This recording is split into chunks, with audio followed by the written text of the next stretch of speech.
Welcome back, Stitchers. This is week 4, the final week of our 123 Stitch Along. Real quick, before we start, let's go over what we've been doing the past 3 weeks.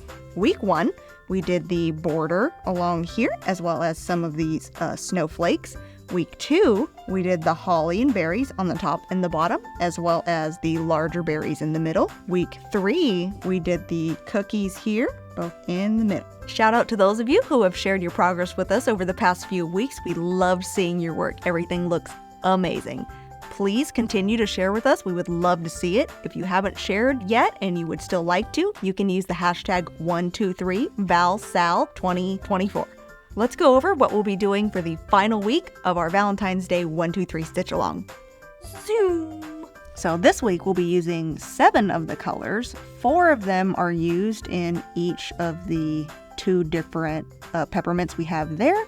This one uses the dark pink for the backstitching. This one uses the dark green. The dark green is also used in the holly and berries on the top and bottom, and the same dark pink for these larger berries here. Then we also have the white for the love and the cookies. If y'all are ready to finish up this stitch, let's get started.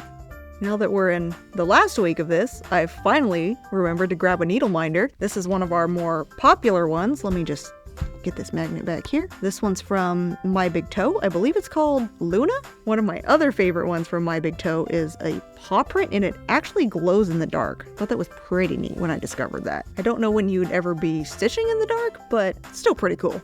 So I'm gonna start with the white for the love. Give the cookies a little bit of a more finished look so we don't just have this funky line in here. I think this time, let's start with the E. I'm gonna go backwards, be a little weird. Why not?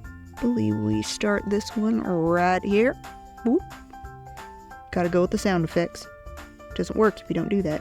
Now, I don't necessarily enjoy backstitching, but there's lots of ways that you can do this. You can go from, hole to hole. You can stitch in any straight lines you want.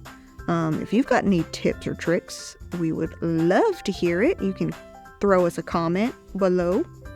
I'm stitching the white with 2 strands as per the directions in the chart, but the other colors are just going to be with 1 strand. Wrong spot. So I've got the love done. It actually looks like a finished cookie now.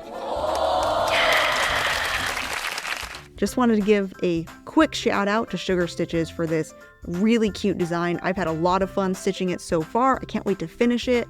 I hope y'all are enjoying it just as much as I am. If you're interested in stitching this chart, or maybe you want to see some of the other designs that she has available, you can visit our website to see the full collection. Okay, now we've got this dark green here. Starting here. I didn't intend to work with a thread this long, but it just kind of happened. So I'm rolling with it. At least I know that I won't run out of threads. Is this the right spot? Right here. Going all the way across. Let's do it. Probably could have used about half the amount of thread. That's fine. We'll use the other half on the bottom. This 1 strand is a little bit difficult to see. Maybe it's just me. It's so delicate. There we have the top hollyberry backstitching all the way across there. Now I, for some reason, cut this ridiculously long thread, so I have enough to do the bottom as well. I'm gonna go take my last coffee break for this stitch along, and we'll be right back with the finish. Here's the reveal. Y'all, look how cute this looks. They look like real little cookies, and the backstitching, especially here on the peppermints and these little berries, just really makes those pop off of the fabric. I'm a pretty slow stitcher, so this took me about 3 hours, but overall, definitely a lot of fun. I love the way the shading really makes everything pop out there. I think that was my favorite part, seeing everything come all together. We want to thank you all for joining us on our very first 123 Stitch Along. If you have any suggestions for the next Stitch Along we do, maybe any tips or ideas for how we could make this better or how we can make this a great experience for you, we would love to hear it. You can drop us a comment below. We look forward to hearing from you. For our next video, we'll be continuing our Crafting 101 series. We hope you enjoyed our very first 123 Stitch Along. Remember, whether you're a beginner or experienced stitcher, there's no right or wrong way to stitch. You do whatever works best for you and just make sure that you have fun while doing it. Happy stitching!